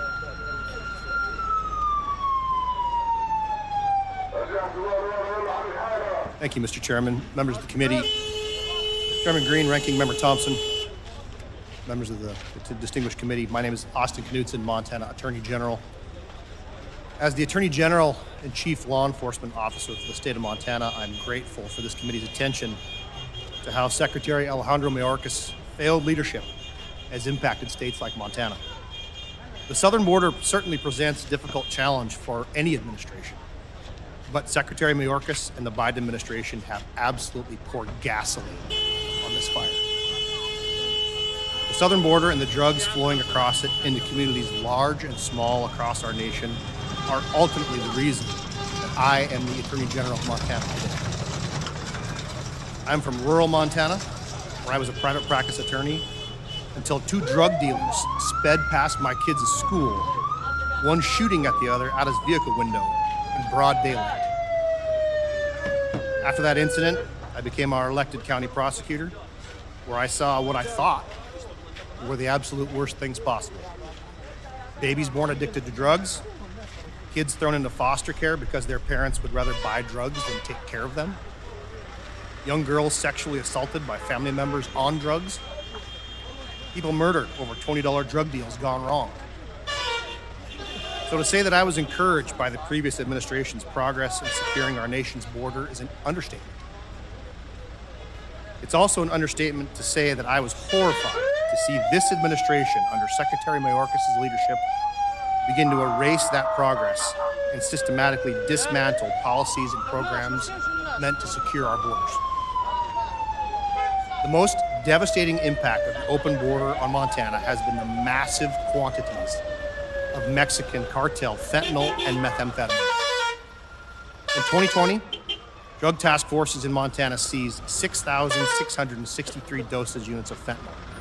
In 2021, the first year of Secretary Mayorkas' watch at the border, that quantity exploded tenfold to 61,000 dosage units of fentanyl. In 2022, Montana tripled that, seizing nearly 190,000 dosage units of cartel fentanyl. The numbers aren't finalized yet for 2023, but I can tell you that as of the third quarter of 2023, Montana is on track to have seized nearly 500,000 dosage units of fentanyl and another 200 pounds of meth. And the cartels trafficked 100% of that fentanyl and meth across the southern border. In just 1 week during March 2022, 17 people on the Blackfeet Indian Reservation overdosed on fentanyl. 4 of them died. I spoke with a woman later that year from the Fort Peck Indian Reservation, which is where I'm from. She was raising her grandkids because both of her sons were killed in 2 separate fentanyl overdose incidents. Nationwide, Indigenous people suffer the highest rate of fentanyl overdoses. In Montana, the opioid overdose death rate among Native Americans is twice that of white people. The devastation of Secretary Mayorkas' refusal to faithfully execute the laws goes beyond the deaths it causes and the anguish families left to pick up pieces. These drugs cause people to do absolutely unspeakable things. The suspect in a current drug case in Montana was taking delivery of drugs that were being supplied directly from the cartels in Mexico. She kept her minor daughter living in a yard shed and allowed the man delivering those drugs to sexually assault her daughter as part of that drug deal. In another case last year, a young mother who was homeless was able to finally find a bedroom in a house, not knowing that that room had been recently occupied by a fentanyl user. Shortly after taking residence, that mother found her 11-month-old child not breathing. Come on. Let's go. Fortunately, medical and law enforcement personnel responded quickly enough to administer naloxone before the fentanyl from the prior occupant killed that infant child. The Trump administration overcame fierce opposition at every turn and was able to gain control of our southern border as no previous administration could. But all of that progress has been destroyed. Secretary Mayorkas is the architect of that destruction. The American people are watching. They know that our border was secure just a few years ago. They see the devastation metastasizing in our communities from drugs and human trafficking. The conclusion is clear. Secretary Mayorkas has violated his oath. I urge this body to impeach him. Thank you, Mr. Chairman. Thank you, Mr. Knudsen.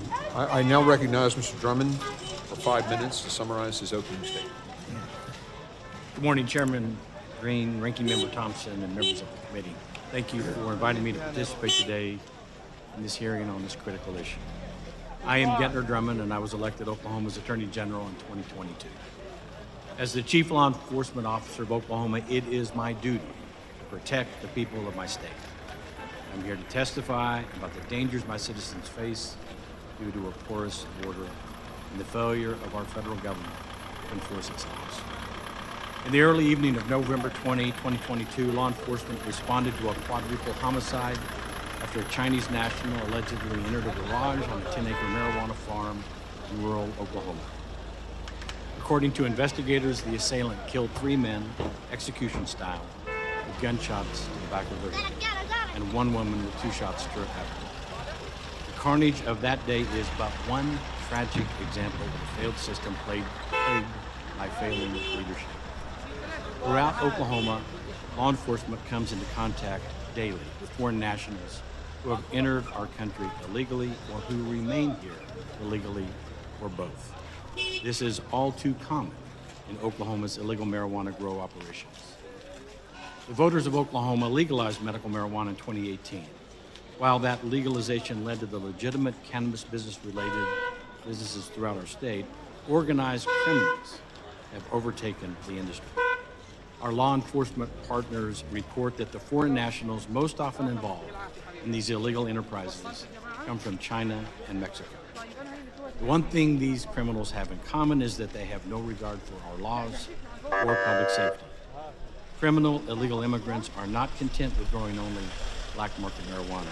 They also produce and distribute fentanyl, and they engage in sex trafficking and labor trafficking. Oklahoma's law enforcement community fights a constant battle against these evils. The Oklahoma Bureau of Narcotics and Dangerous Drugs, the Oklahoma State Bureau of Investigation, and scores of local law enforcement agencies deserve much praise for their great and heroic efforts. While there have been many great successes, the ongoing border crisis ensures a never-ending flood of illegal foreign nationals who continue to perpetrate crimes that endanger our people. When I was sworn in as Attorney General, I pledged to the people of my state that I would do everything in my power to protect them from these dangerous criminals. I petitioned our legislature for greater resources and broader authority to combat the threat. They responded with millions of dollars for equipment and personnel, and they granted my office more power to fight this criminal epidemic being fueled by our border crisis. In response, I established the Organized Crime Task Force, the first of its kind for Oklahoma, and it is needed primarily because federal officials have failed to enforce the laws and to secure our border. In the short 7 months since its creation, the Organized Crime Task Force has investigated and is prosecuting more than 50 complex, multi-jurisdictional criminal cases. The vast majority of these cases involve Mexican or Chinese drug citizens. These illegal foreign actors burden my state with additional costs that cannot be fully quantified. For instance, the Oklahoma Department of Corrections reports that it is currently housing more than 500 illegal immigrants convicted of various violent crimes. Before those criminal aliens were sent to the Department of Corrections, they were in custody of our local jails, which have their own costs for housing. Likewise, there is a significant cost for law enforcement in the investigating of these crimes and for the prosecutors to prosecute. The unsecured border contributes to costs beyond the criminal justice system as well. While it is not possible to ascertain the exact amount of the cost, it is easy to understand the magnitude. Illegal immigration costs Oklahoma taxpayers more than $750 million each year, with a minimal offset return. Mr. Chairman, members of the committee, I believe it is time for accountability. The people of Oklahoma don't deserve to live under constant threat from criminal foreign nationals. We don't deserve to have our communities flooded with illegal drugs that were smuggled across an unsecured border. And we don't deserve to have our loved ones ripped away by those same drugs. I ask you to remember the people of Oklahoma as you deliberate. Remember the murder victims. Remember the drug overdose victims and the families who mourn them. And of course, please remember the law enforcement officers who risk their lives every day to protect us from it all. Thank you, Mr. Drummond. I now recognize Mr. Bailey for 5 minutes to summarize his opening statement. Distinguished members of the committee, thank you for the opportunity to appear before you this morning. My understanding of border security comes from direct, hands-on experience securing a nation's border. It was earned on a barren desert battlefield half a world away from the turret of an M2 Bradley fighting vehicle. In 2005, as a newly minted second lieutenant in the United States Army, my platoon deployed to the Nineveh province, Iraq, under the command of then Colonel H.R. McMaster. It was tasked with securing the border between Iraq and Syria. Our mission was simple: close the border. And that's exactly what we did. We did not capture people and release them into the interior of the country. We did not hand out citations and ask individuals to report back in 10 years. No, we closed the border to ensure the country was safe. Since 2021, more than 8 million illegal immigrants have entered the United States, and that is more than the population of my home state of Missouri. These numbers are not an accident. There is only one reason 8 million people illegally cross a sovereign nation's border: because they know that they can get away with it. And why wouldn't they? In the last 3 years of Secretary Mayorkas' reign, there has been an orchestrated lack of enforcement of our nation's immigration laws. He has failed to do that which is most fundamental to his mission: protect our border. That failure has not only led to today's impeachment proceeding, it has given rise to an unprecedented level of state actions necessary to fill the vacuum created by the Secretary's refusal to do his job. I'd like to highlight for you a few of the actions my office has taken as we fight to secure the southern border. One of those is our fight to force him to finish President Trump's border wall. In an interview last Wednesday on CNN, Secretary Mayorkas stated, "We need additional resources and we need them now." Our lawsuit proves he already has funding, he just refuses to use it. In fiscal year 2020, Congress appropriated funds explicitly for the purpose of constructing barrier systems at our southern border to keep unauthorized individuals out of our country. In the appropriation, Congress really explicitly stated the money shall only be available for the construction of barrier systems along the southwest border. Secretary Mayorkas and his administration refused to comply with Congress's command. Missouri immediately filed suit. DHS attempted to argue we did not have standing to challenge its refusal to use the funds, but the Fifth Circuit Court of Appeals ruled that states can indeed bring such a challenge.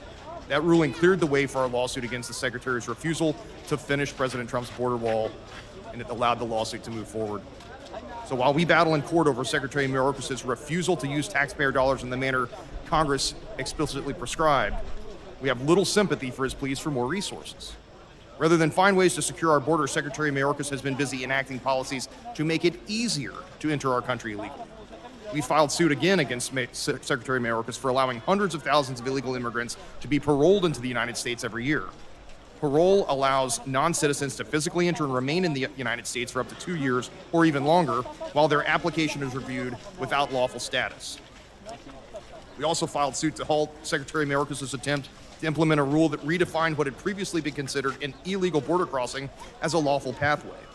Rather than acknowledge the root cause of the influx of illegal immigrants pouring over our border, the Secretary tried to define the problem away by simply making something that was once illegal something legal without congressional authorization. Mayorkas' process would allow vast numbers of illegal immigrants to enter the country and receive instant work authorization under bogus asylum claims. Secretary Mayorkas has enacted illegal policies that are akin to posting a "come in, we're open" sign along the southern border. Without taking responsibility for the consequences of his actions, states are then forced to bear the enormous cost of Secretary Mayorkas' failure. The states should not need to do the federal government's job for them. Secretary Mayorkas swore an oath to faithfully execute the laws of our land. In Missouri, we remove officials who do not do their jobs because we have seen firsthand the catastrophic toll it takes on entire communities. My office was forced to take action to remove a Soros-backed prosecuting attorney from office for her refusal to do her job that resulted in the killing and maiming of countless Missourians. Since we took action, order has been restored to the city of St. Louis. It is rightful for Congress to consider removing a government official who refuses to do his job for the same reason, to restore order. We have reached a point of no return. We're doing everything we can at the state level to rectify this disaster, but Congress has a role to play for accountability. While we battle in the nation's courts, Congress must use every tool at its disposal to obtain accountability for the American people. I thank the committee for its time and welcome its questions. Thank you, Mr. Bailey. I now recognize Mr. Bowman for 5 minutes to summarize his opening statement. Chairman Green, Ranking Member Thompson, members of the committee, I'm honored to address this committee, and I'm also pleased to share the witness table with 3 distinguished elected officials, one of whom immediately to my right, Mr. Bailey. I last remember seeing her in 2011 as a second-year law student in my evidence class in Mizzou. As Attorney General of Missouri, he's surely come up in the world. Congratulations to you from an old professor. I, on the other hand, remain simply an old professor. I understand this to be the first in a series of hearings on whether constitutional grounds exist to impeach Homeland Security Secretary Alejandro Mayorkas. The testimony so far has focused on the performance of Secretary Mayorkas and the Biden administration relating to immigration policy and enforcement. I'm not an expert on immigration policy. I will not comment on it here. I have, however, been studying constitutional standards for impeachment for over 25 years. I've written numerous articles and a book on the history of impeachment from its origins in England in 1376 through the 2 impeachments of President Trump. My subject, therefore, will be the constitutional standard for impeaching a cabinet officer.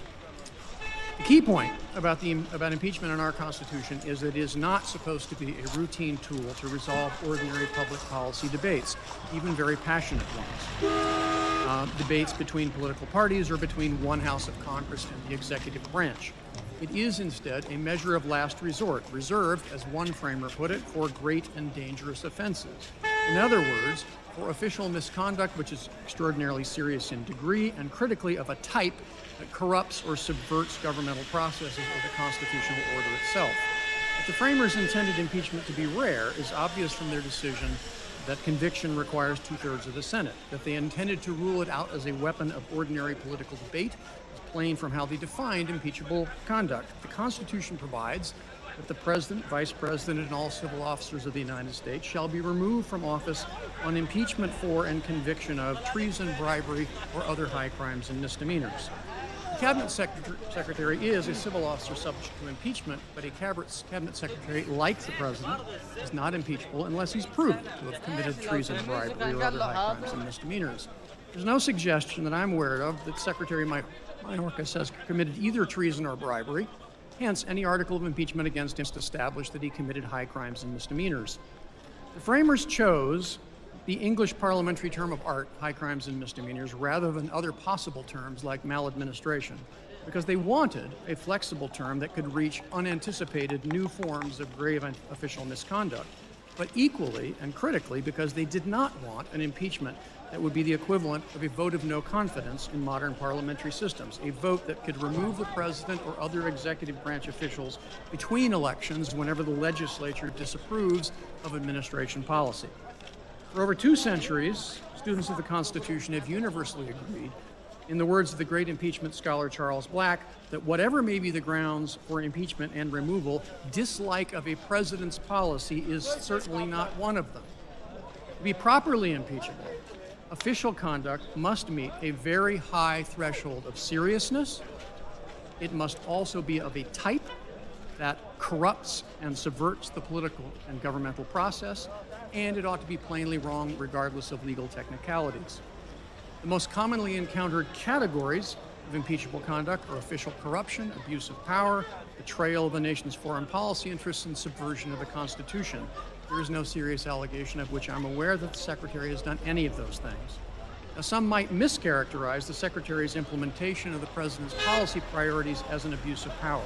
But impeachable abuse of power involves employing the powers of office for illegal or illegitimate ends, particularly to gain personal, political, or financial advantage, to benefit personal or political allies, or to injure political or personal enemies, and especially when the abusive exercise of official power undermines constitutional values.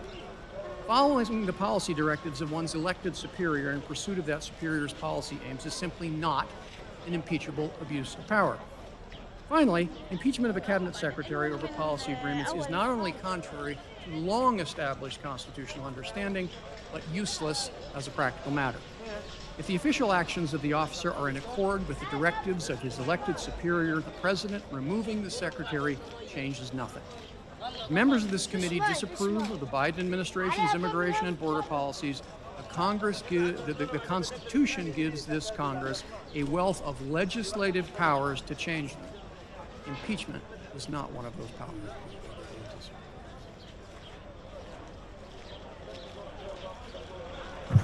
Thank you, Mr. Bowman. Members will be recognized by order of seniority for their 5 minutes of questioning. An additional round of questioning may be called after all members have been recognized. I now recognize myself for 5 minutes of questioning. This is for the three attorneys general.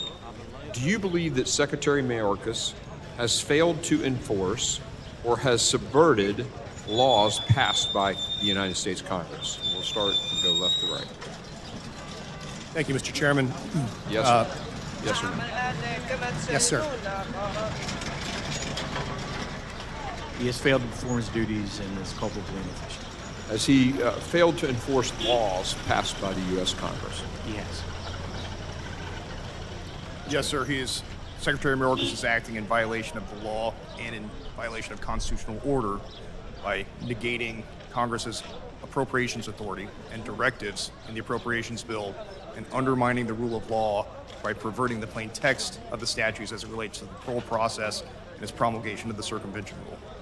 Thank you. Do you believe that Secretary Mayorkas, again, we're going to hit the three of you, do you believe that Secretary Mayorkas has defied court orders issued by the United States courts, which I can cite if you want me to, but I'm sure you're probably aware of them?